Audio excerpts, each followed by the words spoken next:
ದಾವಣಗೆರೆ ಜಿಲ್ಲೆಯ ಹೊನ್ನಾಳಿ ತಾಲೂಕಿನ ಅರ್ಬಗಟ್ಟೆ ಗ್ರಾಮದ ಇಂದಿರಾ ಗಾಂಧಿ ವಸತಿ ಶಾಲೆಯ ದೈಹಿಕ ಶಿಕ್ಷಕಿ ಭಾರತಿ ಶಾಲಾ ಸಮಯದಲ್ಲೇ ಹರ್ಬಲ್ ಲೈಫ್ ವ್ಯವಹಾರ ಮಾಡುತ್ತಿದ್ದಾರೆಂದು ಮಾನವ ಹಕ್ಕುಗಳ ಮಂಡಳಿಯ ರಾಜ್ಯ ಉಪಾಧ್ಯಕ್ಷ ಮಹಂತೇಶರಾವ್ ಸುರ್ವೆ ಗಂಭೀರ ಆರೋಪ ಮಾಡಿದ್ದಾರೆ. ಇತ್ತೀಚೆಗೆ ಸುದ್ದಿಗೋಷ್ಠಿಯಲ್ಲಿ ಮಾತನಾಡಿದ ಅವರು, ಪರಿಶಿಷ್ಟ ವರ್ಗಗಳ ಕಲ್ಯಾಣ ಇಲಾಖೆ ವತಿಯಿಂದ ನಡೆಯುತ್ತಿರುವ ವಸತಿ ಶಾಲೆಯಲ್ಲಿ ಓಬಿ ಭಾರತಿ ದೈಹಿಕ ಶಿಕ್ಷಕಿಯಾಗಿ ಕಾರ್ಯನಿರ್ವಹಿಸುತ್ತಿದ್ದಾರೆ. ಸರ್ಕಾರದಿಂದ ಸಂಬಳ ತೆಗೆದುಕೊಂಡು ಮಕ್ಕಳಿಗೆ ದೈಹಿಕ ತರಬೇತಿ ನೀಡುವ ಬದಲು ಹರ್ಬಲ್ ಲೈಫ್ ವ್ಯವಹಾರ ಮಾಡುತ್ತಿದ್ದಾರೆ. ಎಷ್ಟೋ ಬಾರಿ ಶಾಲೆಗೆ ರಜೆ ಹಾಕದೆ ಬಿಸ್ನೆಸ್ ಮಾಡ್ತಿದ್ದಾರೆ. ಅಷ್ಟೇ ಅಲ್ಲದೆ ಸರ್ಕಾರದ ಇಲಾಖೆ ಅನುಮತಿ ಇಲ್ಲದೆ ವಿದೇಶಕ್ಕೆ ಹೋಗಿದ್ದಾರೆಂದು ಆರೋಪಿಸಿದರು. ಭಾರತೀಯವರು 6 ವರ್ಷದಿಂದ ಇದೇ ಪ್ರವೃತ್ತಿ ಮಾಡಿಕೊಂಡು ಬರುತ್ತಿದ್ದು, ಇಲಾಖೆ ಏರಿಯಾ ಅಧಿಕಾರಿಗಳಿಗೆ ದೂರು ಕೊಟ್ಟರೂ ಕ್ರಮ ಕೈಗೊಳ್ಳುತ್ತಿಲ್ಲ. ಅಧಿಕಾರಿಗಳು ಶಾಮೀಲಾಗಿದ್ದಾರೆ ಎಂದು ಆರೋಪಿಸಿದರು. ರಾಜೇಶ್, ಮೆಹಬೂಬ್ ಬಾಷಾ, ನವೀನ್, ಶಶಿಕಲಾ ಸೇರಿದಂತೆ ಮತ್ತಿತರರು ಸುದ್ದಿಗೋಷ್ಠಿಯಲ್ಲಿದ್ದರು. ನನ್ನ ಹೆಸರು ಭಾರತಿ. ನಾನು ಪ್ರಾಡಕ್ಟ್ ಸ್ಟಾರ್ಟ್ ಮಾಡಿ 6.5 ವರ್ಷ ಆಯಿತು. ಸೊ ಸ್ಟಾರ್ಟ್ ಮಾಡಿದ್ದು ಹೆಲ್ತ್ ಪರ್ಪಸ್ಸೇ, ಬಟ್ ಇಲ್ಲಿ ಬಂದಮೇಲೆ ಕೋಚ್ ಪ್ರೊಫೆಷನ್ ಚೂಸ್ ಮಾಡಿದ್ದು. ಆ್ಯಂಡ್ ಲಾಸ್ಟ್ ವೀಕಲ್ಲಿ ಟೋಟಲ್ 3 UMS ಆಗಿದೆ. ಅದರಲ್ಲಿ 2 referral UMS and 1 old customer follow up ಮಾಡಿದ್ರಿಂದ 1 UMS ಆಗಿದೆ. ಆ್ಯಂಡ್ ಅದ್ರ ಜೊತೆಗೆ 1 ಕ್ಲೆನ್ಸರ್ ಕೂಡ ರಿಟೇಲ್ ಆಗಿದೆ. So thank you.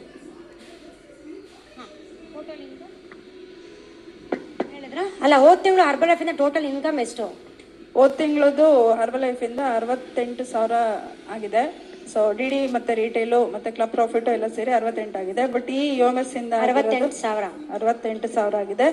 And cleanser 1 retail ಮಾಡಿರೋದು 657 ಅಲ್ಲ 655, 2 ರೆಫರಲ್ UMS ಇಂದು 6,000, ಇನ್ನೊಂದು ಫಿಸಿಕಲ್ ಕ್ಲಬ್ UMS ಅದು ಹಿಂಗೆ ಪ್ರಾಫಿಟ್ ಇನ್ನೂ ಮಾಡಿಲ್ಲ ಮೇಡಮ್. ಮಾಡಿದ್ರಾ?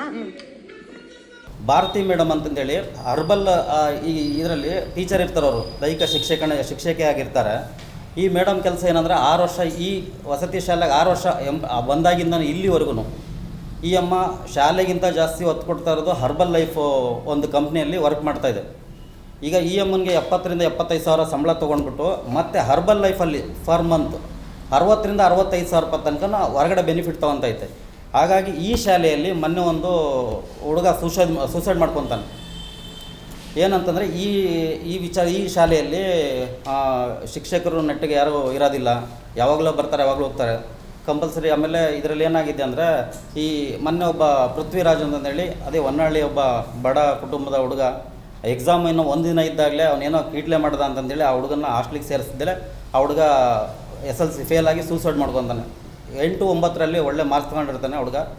ಈ ವಿಚಾರದಲ್ಲಿ ಏನೋ ಸಣ್ಣ ಒಂದು ವಿಚಾರಕ್ಕೆ ಆ ಹುಡುಗನ ಹೊರಗೆ ಹಾಕಿದಾಗ ಈ ಸರಿ ಫೇಲ್ ಆಗಿ ಆ ಹುಡುಗ ಸೂಸೈಡ್ ಮಾಡ್ಕೊತಾನೆ. ಇದ್ರ ಬಗ್ಗೆ ಯಾವುದೇ ಆಗಲಿ ಈ ಇಲಾಖೆಯವರು ಯಾವುದು ಕಂಪ್ಲೇಂಟ್ ಆಗಲಿ ಇನ್ನೊಂದಾಗಲಿ ಯಾವುದೂ ಸುದ್ದಿ ಮಾಡಿಲ್ಲ.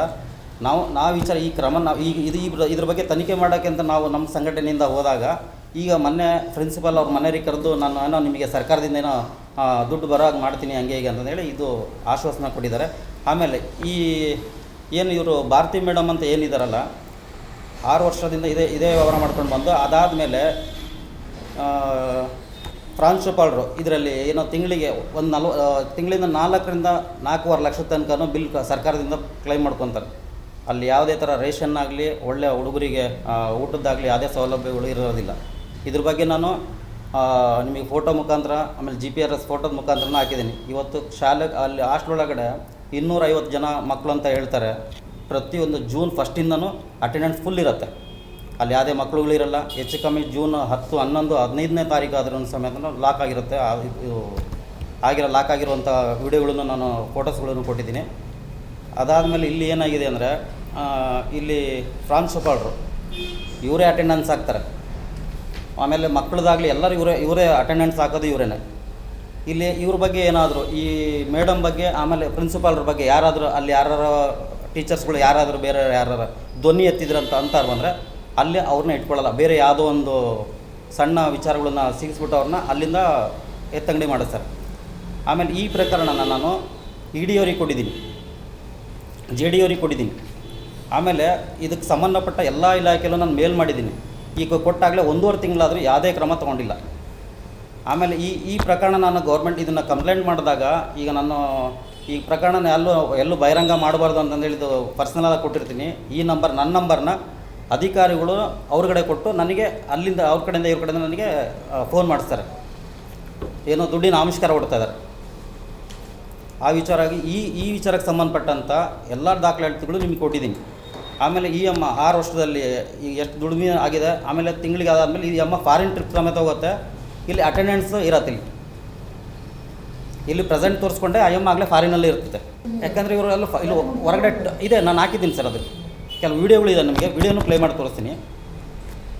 ಇದಕ್ಕೆ ಸಂಬಂಧಪಟ್ಟಂತೆ ನೋಡಿ, ಈಗ ನಾನು ಆರ್ ಟಿ ಎಲ್ ಕೇಳ್ತೀನಿ, ನನಗೇನು ಮಾಡ್ತಾರೆ ಅವರು, ಕೆಲವೊಂದು ಕೈಯಲ್ಲಿ ಬರೆದ್ಬಿಟ್ಟು ಅಟೆಂಡೆನ್ಸ್ ಕೊಡ್ತಾರೆ, ಕೈಯಲ್ಲಿ ಬರ್ದು ಕೊಡ್ತಾರೆ ಸರ್. ಒಂದೇ ದಿನಕ್ಕೆ ಫುಲ್ ಒಂದೇ ಥರ ಅಂತ ಬರ್ದು ಕೊಡ್ತಾರೆ. ನನ್ನ ಹತ್ರ GPRS 9th ಕ್ಲಾಸು ಅಲ್ಲೇ ಸ್ಟೂಡೆಂಟ್ಗಳು ಅಲ್ಲಿ ನನಗೆ ಅವ್ರ ಪೇರೆಂಟ್ಸ್ಗಳು ಕಳಿಸಿರೋಂಥ ವೀಡಿಯೋಸು ಒರಿಜಿನಲ್ GPRS ಫೋಟೋ ಸಮೇತ ನನ್ನ ಹತ್ರ ಇದೆ. ನಾನು ಆರ್ ಟಿ ಎಲ್ ಹಾಕಿದಾಗ ಈ ಥರ ಒಂದೇ ದಿನ ನನಗೆ ಅಷ್ಟು ಡಾಕ್ಯುಮೆಂಟ್ ಕೊಟ್ಟಿರೋಂಥವು ನೋಡ್ಬೋದು ನೀವು ಎಲ್ಲ. ಅದು ಈಗ ನಾನು ಕೇಳಿದ್ಮೇಲೆ ಇದು ಅಟೆಂಡೆನ್ಸಲ್ಲಿ ಆಬ್ಸೆಂಟ್ಗಳಿದ್ದಾವೆ. ಅದೇ ನಿಮಗೆ ಒರಿಜಿನಲ್ ನನ್ನ ಹತ್ರ ಇರೋ GPRS ಇದನ್ನು ಅಟೆಂಡೆನ್ಸ್ ನಿಮಗೆ ತೋರಿಸ್ತೇನೆ.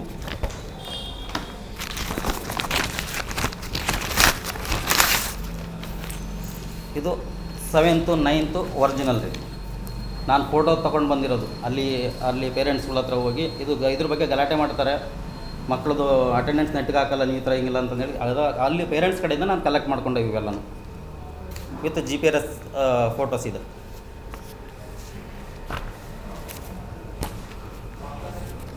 ಆಮೇಲೆ ಖರ್ಚು ವೆಚ್ಚ ಕೇಳಿದಾಗ ನಾನು DC ಬಿಲ್ ಕೇಳ್ತೀನಿ ರೀ. ಅವ್ರೇನು ಮಾಡ್ತಾರೆ, ಕುತ್ಕೊಂಡು ಅವತ್ತಿನ ದಿನವೇ ಈ ಥರ ಬಿಲ್ಗಳು ರೆಡಿ ಮಾಡಿಕೊಡ್ತಾರೆ. ತಿಂಗಳಿಗೆ ಇಷ್ಟು ಖರ್ಚಾಗಿದೆ, ಇಷ್ಟು ಖರ್ಚಾಗ್ತಾಯಿದೆ ಅಂತಂದೇಳಿ ಬಿಲ್ಗಳು ಕೊಡ್ತಾರೆ. ಇದೆಲ್ಲ ಫೇಕ್ ಬಿಲ್ ಅಂತಂದೇಳಿ ಇದನ್ನು ನಾನು ಆಲ್ರೆಡಿ ಲೋಕಾಯುಕ್ತರಿಗೂ ಸಮೇತ ನಾನು ಕೇಸ್ ಮಾಡಿದ್ದೀನಿ ರೀ ಇದನ್ನು.